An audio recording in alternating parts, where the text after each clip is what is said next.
Hi friends, welcome back to my channel. ನಾನಿವತ್ತು ನಿಮಗೆ ನಮ್ಮ ಕರ್ನಾಟಕದ ಸ್ಪೆಷಲ್ ಆದಂತಹ ತುಂಬಾ ಟೇಸ್ಟಿಯಾದಂತಹ ಹುರುಳಿಕಾಳು ಉಪ್ಸಾಂಬಾರ್ ಮತ್ತು ಮುದ್ದೆ ಯಾವ ರೀತಿ ಮಾಡೋದು ಅಂತ ಹೇಳಿ ತೋರಿಸ್ಕೊಡ್ತಾ ಇದ್ದೀನಿ.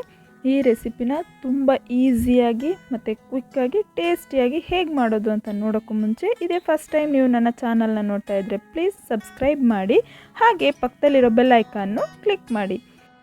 ನಾನಿವತ್ತು ಸಾಂಬಾರಿಗೆ 3 ರೀತಿಯಾದಂತಹ ಸೊಪ್ಪನ್ನು ತೊಗೊಂಡಿದ್ದೀನಿ. ಈಗ ನಾನು ತೋರಿಸ್ತಾ ಇರುವಂಥದ್ದು ಮುಳ್ಳು ಸೊಪ್ಪು ಅಂತ ಹೇಳ್ತಾರೆ. ಇದು ಜಮೀನಲ್ಲಿ ಸಿಗುವಂಥದ್ದು. ಇದನ್ನು ಮಾರಲ್ಲ ಅಂದ್ಕೊತೀನಿ ಮೇ ಬಿ. ಅಂದರೆ ಈ ಸೊಪ್ಪು ಜಮೀನಲ್ಲಿ ಬಾಳೆ ತೋಟ ಮತ್ತು ಅರಿಶಿನ ತೋಟಗಳಲ್ಲೆಲ್ಲ ಸಿಗುವಂಥದ್ದು. ತುಂಬಾ ಟೇಸ್ಟಿಯಾಗಿರುತ್ತೆ ಈ ಸೊಪ್ಪು. ಬಟ್ ಟೇಸ್ಟ್ ಏನೋ ಚೆನ್ನಾಗಿರುತ್ತೆ, ಮುಳ್ಳು ಬಿಡಿಸೋಷ್ಟೊತ್ತಿಗೆ ಸ್ವಲ್ಪ ಕಷ್ಟ ಅನಿಸುತ್ತೆ. ನಾವು ಮುಳ್ಳು ಬಿಡಿಸೋಕ್ಕೂ ಮುಂಚೆ ಫಸ್ಟ್ ವಾಶ್ ಮಾಡಿ ಒಂದು 10 ನಿಮಿಷ ಇಟ್ಟು ಆಮೇಲೆ ಮುಳ್ಳನ್ನು ಬಿಡಿಸಿದಾಗ ತುಂಬ ಸ್ಮೂತಾಗಿ ಬರುತ್ತೆ ಮತ್ತು ಈಸಿಯಾಗೂ ಕೂಡ ಮುಳ್ಳನ್ನು ಬಿಡಿಸ್ಕೊಬೋದು. ಈ ಸೊಪ್ಪನ್ನೆಲ್ಲ ನೀಟಾಗಿ ವಾಶ್ ಮಾಡಿ ನಾವು ನೀರನ್ನು ಸೋರಿಸಿ ಇಟ್ಕೊಳ್ಳೋಣ.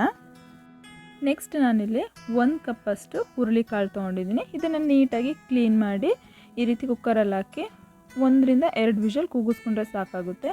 ಏನಕ್ಕೆ ಅಂತ ಹೇಳಿದ್ರೆ ಆಮೇಲೆ ಸೊಪ್ಪು ಹಾಕ್ತೀವಲ್ವ, ಸೊಪ್ಪು ಜೊತೆ ಹಾಕ್ದಾಗಲೂ ಕೂಡ ತುಂಬಾ ಬೆಂದೋಗುತ್ತೆ. ಸೊ ಹಾಗಾಗಿ ಸ್ವಲ್ಪ ಉಪ್ಪು, 1 ಕಪ್ ಹುರುಳಿಕಾಳಿಗೆ 3 ರಿಂದ 4 ಕಪ್ಪಷ್ಟು ನೀರನ್ನು ಹಾಕಿ ಇದನ್ನು 1 ರಿಂದ 2 ವಿಷಲ್ ಕೂಗಿಸ್ಕೊಳ್ಳೋಣ. ನೆಕ್ಸ್ಟು ಸೊಪ್ಪು ನೋಡಿ ನೀಟಾಗಿ ತೊಳೆದು ಕ್ಲೀನ್ ಮಾಡಿ ಇಟ್ಟಿದ್ದೀನಿ. ನೆಕ್ಸ್ಟ್ ನಾವೀಗ ಒಂದು ಖಾರನ ರೆಡಿ ಮಾಡ್ಕೊಳ್ಳೋಣ. ಇದಕ್ಕೆ ಫಸ್ಟು 1 ಟೀ ಸ್ಪೂನಷ್ಟು ಜೀರಿಗೆ, ಮೆಣಸು 1.5 ಟೀ ಸ್ಪೂನ್ ಮತ್ತು ಕಲ್ಲುಪ್ಪು, ಒಣಮೆಣಸಿನ್ಕಾಯಿ ನಾನಿಲ್ಲಿ 5 ರಿಂದ 6 ತೊಗೊಂಡಿದ್ದೀನಿ, ಸ್ವಲ್ಪ ಸಾಂಬಾರು ಸೊಪ್ಪು, 10 ರಿಂದ 15 ಎಸಳು ಬೆಳ್ಳುಳ್ಳಿ. ಮೊದಲಿಗೆ ನಾನಿಲ್ಲಿ ಒಂದು ಪ್ಯಾನಲ್ಲಿ ಒಂದು 10 ರಿಂದ 15 ಅಷ್ಟು ಒಣಮೆಣಸಿನ್ಕಾಯಿನ ಹಾಕಿ ಫುಲ್ಲು ಸ್ವಲ್ಪ ರೋಸ್ಟ್ ಮಾಡ್ಕೊಳ್ಳೋಣ. ಆಯಿಲ್ ಹಾಕ್ಕೊಂಡು ರೋಸ್ಟ್ ಮಾಡಿದ್ರೆ ತುಂಬಾ ಚೆನ್ನಾಗಿರುತ್ತೆ. ಇದು ಸ್ವಲ್ಪ ಬ್ಲ್ಯಾಕ್ ಬರೋ ತನಕ ರೋಸ್ಟ್ ಮಾಡ್ಕೊಬೇಕು. ಸಿಮ್ಮಲ್ಲೇ ಇಟ್ಟು ಫ್ರೈ ಮಾಡಿ. ನೆಕ್ಸ್ಟ್ ಜಾರ್ಗೆ ನಾನು ಹಾಕಿಟ್ಕೊಂಡಿದ್ದೀನಿ. ಇದಕ್ಕೆ ನೋಡಿ ಕಾಳು ಮೆಣಸು ಮತ್ತು ಜೀರಿಗೆ, ಕಲ್ಲುಪ್ಪು, ಸಾಂಬಾರು ಸೊಪ್ಪು, ಬೆಳ್ಳುಳ್ಳಿ ಎಲ್ಲನೂ ಹಾಕಿ ಸ್ವಲ್ಪ ನೀರು ಹಾಕಿ ಇದನ್ನು ನಾವು ಒಂದು ಫೈನ್ ಪೇಸ್ಟ್ ಮಾಡ್ಕೊಳ್ಳೋಣ. ಸೂಪರಾಗಿರುವಂತಹ ಒಂದು ಉಪ್ಪು ಸಾಂಬಾರು ಖಾರ ರೆಡಿಯಾಗಿದೆ. ನೆಕ್ಸ್ಟು ಒಂದು ಪಾತ್ರೆಯಲ್ಲಿ ನಾವು ಹುರುಳಿಕಾಳು ಬೇಯಿಸಿದ್ವಲ್ಲ ಅದನ್ನು ಹಾಕಿ ನೋಡಿ ಇಷ್ಟರ ಮಟ್ಟಿಗೆ ಬೇಯಬೇಕು. ಈಗ ನೆಕ್ಸ್ಟ್ ಇದಕ್ಕೆ ಸೊಪ್ಪು ಕ್ಲೀನ್ ಮಾಡಿ ತೊಳೆದಿಟ್ಟಿದ್ದೀವಲ್ವ ಅದನ್ನು ಅದಕ್ಕೆ ಹಾಕ್ಕೊಳ್ಳೋಣ. ಅದಕ್ಕೂ ಮುಂಚೆ ಒಂದು 2 ರಿಂದ 3 ಟೇಬಲ್ ಸ್ಪೂನಷ್ಟು ಹುರುಳಿಕಾಳನ್ನ ತೆಗೆದಿಟ್ಕೊಳ್ಳೋಣ. ಏನಕ್ಕೆ ಅಂತ ನಾನು ಲಾಸ್ಟಲ್ಲಿ ಹೇಳ್ತೀನಿ. ಈ ಸೊಪ್ಪು ಒಂದು 5 ರಿಂದ 10 ನಿಮಿಷದೊಳಗಡೆ ಫುಲ್ ಚೆನ್ನಾಗಿ ನೀಟಾಗಿ ಕುಕ್ ಆಗೋಗುತ್ತೆ. ಒಂದು ಸಲ ಮಿಕ್ಸ್ ಮಾಡ್ಕೊಳ್ಳೋಣ. ಈ ರೀತಿ ಮಿಕ್ಸ್ ಮಾಡಿ ಇದಕ್ಕೆ ನಾವು ಪ್ಲೇಟ್ ಕ್ಲೋಸ್ ಮಾಡಿಟ್ಟು ಒಂದು 5 ರಿಂದ 10 ನಿಮಿಷ ಕುಕ್ ಮಾಡಿದ್ರೆ ಸಾಕು. ನೆಕ್ಸ್ಟ್ ಒಂದು ಸೋಸೋ ಬಟ್ಲಿಗೆ ಈ ರೀತಿ ಹಾಕಿ ಸೋಸ್ಕೊಳ್ಳೋಣ. ನೀರು ಸಪ್ರೇಟು ಮತ್ತು ಹುರುಳಿಕಾಳು ಸೊಪ್ಪು ಸಪ್ರೇಟ್ ಮಾಡಿ ಇಟ್ಕೊಳ್ಳೋಣ. ಒಂದ್ಸಲ ನೀಟಾಗಿ ಮಿಕ್ಸ್ ಮಾಡ್ಕೊಳ್ಳೋಣ. ಏನಕ್ಕೆ ಅಂದರೆ ಅದು ಸೊಪ್ಪು ಫುಲ್ಲು ಮೇಲೇ ಇರೋದ್ರಿಂದ ಎಲ್ಲ ಕಾಳು ಜೊತೆ ಮಿಕ್ಸ್ ಆಗಲಿ ಅಂತ ಹೇಳಿ. ನೆಕ್ಸ್ಟು ಖಾರ ರುಬ್ಬಿದ್ದೀವಲ್ವ ಅದೇ ಜಾರಲ್ಲಿ ಹುರುಳಿಕಾಳು ಮತ್ತು ಸೊಪ್ಪನ್ನು ಕೂಡ ಬೇಕಾದರೆ ಆ್ಯಡ್ ಮಾಡ್ಕೊಬೋದು. ತೆಗೆದಿಟ್ಟಿರುವಂತಹ ಹುರುಳಿಕಾಳನ್ನ ಹಾಕಿ ಸ್ವಲ್ಪ ನೀರು ಹಾಕಿ ಇದನ್ನು ಫೈನ್ ಪೇಸ್ಟ್ ಮಾಡ್ಕೊಳ್ಳೋಣ. ಏನಕ್ಕೆ ಅಂತ ಹೇಳಿದ್ರೆ ಉಪ್ಪು ಸಾಂಬಾರು ತುಂಬ ನೀರು ಥರ ಇಲ್ಲದೆ ಸ್ವಲ್ಪ ತಿಕ್ಕಾಗಿರುತ್ತೆ, ಟೇಸ್ಟಿಯಾಗೂ ಕೂಡ ಇರುತ್ತೆ. ನೆಕ್ಸ್ಟ್ ಅದೇ ಪಾತ್ರೆಯಲ್ಲಿ 1 ರಿಂದ 2 ಟೇಬಲ್ ಸ್ಪೂನ್ ಆಯಿಲ್ ಹಾಕ್ಕೊಳ್ಳೋಣ. ನೆಕ್ಸ್ಟು ಒಂದು 5 ರಿಂದ 6 ಬೆಳ್ಳುಳ್ಳಿನ ಜಜ್ಜಿ ಹಾಕ್ಕೊಳ್ಳೋಣ. ಅದು ಉಪ್ಪು ಸಾಂಬಾರಿಗೆ ತುಂಬಾ ಚೆನ್ನಾಗಿ ಒಂದು ಒಳ್ಳೆ ಫ್ಲೇವರ್ ಕೊಡುತ್ತೆ. ನೆಕ್ಸ್ಟ್ ರುಬ್ಬಿರುವಂತಹ ಹುರುಳಿಕಾಳು ಪೇಸ್ಟನ್ನು ಇದಕ್ಕೆ ಹಾಕಿ ನಮಗೆ ನೀರು ಎಷ್ಟು ಬೇಕೋ ಅಷ್ಟು ನೀರು ಹಾಕಿ ಒಂದು ಸಲ ಚೆನ್ನಾಗಿ ಮಿಕ್ಸ್ ಮಾಡ್ಕೊಳ್ಳೋಣ. ಇದು ಒಂದು ಕುದಿ ಬಂದ ತಕ್ಷಣ ಆಫ್ ಮಾಡಿದ್ರೆ ಉಪ್ಪು ಸಾಂಬಾರು ರೆಡಿ ಆಗುತ್ತೆ. ಈಗ ಉಪ್ಪು ಸಾಂಬಾರು ರೆಡಿಯಾಗಿದೆ. ನೆಕ್ಸ್ಟ್ ಒಂದು ಪ್ಯಾನ್ ಇಟ್ಕೊಳ್ಳೋಣ. ಪ್ಯಾನ್ಗೆ 3 ರಿಂದ 4 ಟೀ ಸ್ಪೂನಷ್ಟು ಆಯಿಲ್ ಹಾಕಿ ಇದಕ್ಕೆ ಈರುಳ್ಳಿ ಸ್ಲೈಸಾಗಿ ಕಟ್ ಮಾಡಿಟ್ಟಿರುವಂತಹದ್ದು ಮತ್ತು ಒಣಮೆಣಸಿನ್ಕಾಯಿ 3 ರಿಂದ 4, ಸ್ವಲ್ಪ ಕರಿಬೇವು ಎಲ್ಲನೂ ಹಾಕಿ ಸ್ವಲ್ಪ ಫ್ರೈ ಮಾಡ್ಕೊಳ್ಳೋಣ.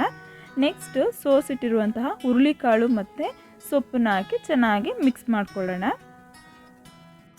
ಈ ಟೈಮಲ್ಲಿ ಟೇಸ್ಟ್ ಮಾಡಿ ಉಪ್ಪೇನಾದರೂ ಕಡಿಮೆ ಇತ್ತು ಅಂತ ಹೇಳಿದ್ರೆ ಲೈಟಾಗಿ ಹಾಕೊಬೋದು. ಒಂದು ಪ್ಯಾನ್ ಇಟ್ಕೊಳ್ಳೋಣ. ಪ್ಯಾನ್ಗೆ 1 ಕಪ್ಪಷ್ಟು ನೀರು ಹಾಕ್ಕೊಳ್ಳೋಣ. ನೆಕ್ಸ್ಟು ಅರ್ಧ ಕಪ್ ನೀರು ತೊಗೊಳ್ಳೋಣ. ಅರ್ಧ ಕಪ್ ನೀರಿಗೆ 2 ಟೇಬಲ್ ಸ್ಪೂನಷ್ಟು ರಾಗಿ ಹಿಟ್ಟನ್ನು ಹಾಕಿ ಚೆನ್ನಾಗಿ ಮಿಕ್ಸ್ ಮಾಡಿ ಅದನ್ನು ಕೂಡ ನೀರು ಜೊತೆ ಮಿಕ್ಸ್ ಮಾಡ್ಕೊಳ್ಳೋಣ.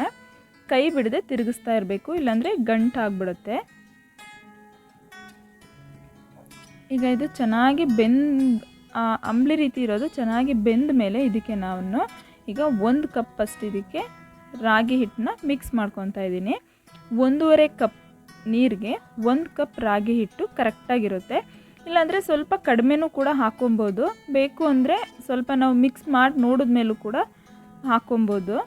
ಒಂದೇ ಸಲ ಹಾಕೋಕ್ಕಿಂತನೂ ಸ್ವಲ್ಪನೂ ಕೂಡ ಹಾಕಿ ಮಿಕ್ಸ್ ಮಾಡ್ಕೊಬೋದು.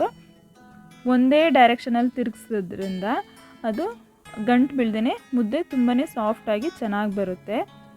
ನೀವು ಮುದ್ದೆ ಚೆನ್ನಾಗಿ ನೈಸಾಗಿ ಇನ್ನೂ ಸಾಫ್ಟಾಗಿ ಬರಬೇಕು ಅಂತ ಹೇಳಿದ್ರೆ 1 ರಿಂದ 2 ಟೇಬಲ್ ಸ್ಪೂನ್ ಅಷ್ಟು ಇದಕ್ಕೆ ಆಯಿಲ್ ಹಾಕ್ಕೊಂಡ್ರೆ ಮುದ್ದೆ ಗಂಟು ಬೀಳೋಲ್ಲ ಮತ್ತು ನೈಸಾಗೂ ಕೂಡ ಇರುತ್ತೆ. ಒಬ್ಬರಿಗೆ ಇಬ್ಬರಿಗೆ ಆದರೆ ಈ ರೀತಿ ಮಾಡ್ಕೊಬೋದು.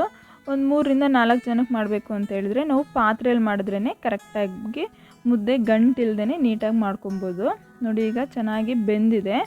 ಇದನ್ನು ಒಂದು 10 ನಿಮಿಷ ಲೋ ಫ್ಲೇಮ್ನಲ್ಲೇ ಇಟ್ಟು ಚೆನ್ನಾಗಿ ಬೇಯಿಸಿದ್ರೆ ತುಂಬ ಸಾಫ್ಟಾಗಿರುತ್ತೆ. ನೀವೇನಾದರೂ ಮುದ್ದೆ ಮಾಡಬೇಕಾದ್ರೆ ತುಂಬಾ ಗಟ್ಟಿಯಾಯಿತು ಅಂತ ನಿಮಗೆ ಫೀಲ್ ಆದರೆ ಬಿಸಿನೀರನ್ನ ಒಂದು ಅರ್ಧ ಲೋಟದಷ್ಟು ಬಿಸಿನೀರನ್ನ ಆ್ಯಡ್ ಮಾಡಿಕೊಂಡು ಮುದ್ದೆ ಮಾಡಿದ್ರೂ ಕೂಡ ತುಂಬಾ ಚೆನ್ನಾಗಿರುತ್ತೆ. ಈಗ ಮುದ್ದೆ, ಉಪ್ಪು ಸಾಂಬಾರು, ಖಾರ ಮತ್ತು ಹುರುಳಿಕಾಳು ಸೊಪ್ಪಿನ ಪಲ್ಯ ಎಲ್ಲನೂ ಕೂಡ ರೆಡಿಯಾಗಿದೆ. ನಾನಿಲ್ಲಿ ಸರ್ವ್ ಮಾಡ್ತಾಯಿದ್ದೀನಿ. ತುಂಬಾ ಚೆನ್ನಾಗಿ ಟೇಸ್ಟಿಯಾಗಿರುವಂತಹ ಉಪ್ಪು ಸಾಂಬಾರು ಮುದ್ದೆ ರೆಡಿಯಾಗಿದೆ. ಈ ರೆಸಿಪಿ ನೀವು ಟ್ರೈ ಮಾಡಿರ್ತೀರ ನಿಮ್ಮ ಮನೇಲಿ, ಬಟ್ ನನ್ನ ಸ್ಟೈಲಲ್ಲಿ ಹೇಗೆ ಮಾಡೋದು ಅಂತ ಹೇಳಿ ತೋರಿಸ್ಕೊಟ್ಟಿದ್ದೀನಿ.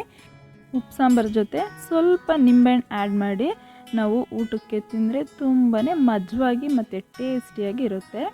ಈ ರೆಸಿಪಿ ಮಳೆಗಾಲದಲ್ಲಂತೂ ಹೇಳಿಟ್ಟಿರುವಂತಹ ಒಂದು ರೆಸಿಪಿ. ಮತ್ತು ಜ್ವರ ಬಂದ ಟೈಮಲ್ಲಿ, ಕೋಲ್ಡ್ ಆದ ಟೈಮಲ್ಲೆಲ್ಲ ಇದನ್ನು ನಾವು ತಿನ್ನೋದ್ರಿಂದ ನಮ್ಮ ಹೆಲ್ತ್ಗೂ ಕೂಡ ಒಳ್ಳೆಯದು ಮತ್ತು ಬೇಗನೂ ಕೂಡ ಕ್ಯೂರ್ ಆಗುತ್ತೆ. ಹಾಗಾದರೆ ಈ ವಿಡಿಯೋ ನಿಮ್ಮೆಲ್ಲರಿಗೂ ಇಷ್ಟ ಆಗಿರುತ್ತೆ ಅಂದ್ಕೊಂಡಿದ್ದೀನಿ. ಆ ರೀತಿ ಇಷ್ಟ ಆಗಿದ್ದರೆ ಪ್ಲೀಸ್ ಲೈಕ್ ಮಾಡಿ, ಶೇರ್ ಮಾಡಿ, ಕಮೆಂಟ್ ಮಾಡಿ, ಮರಿದೇನೆ ಸಬ್ಸ್ಕ್ರೈಬ್ ಮಾಡಿ. Thanks for watching. Keep on watching. Bye bye.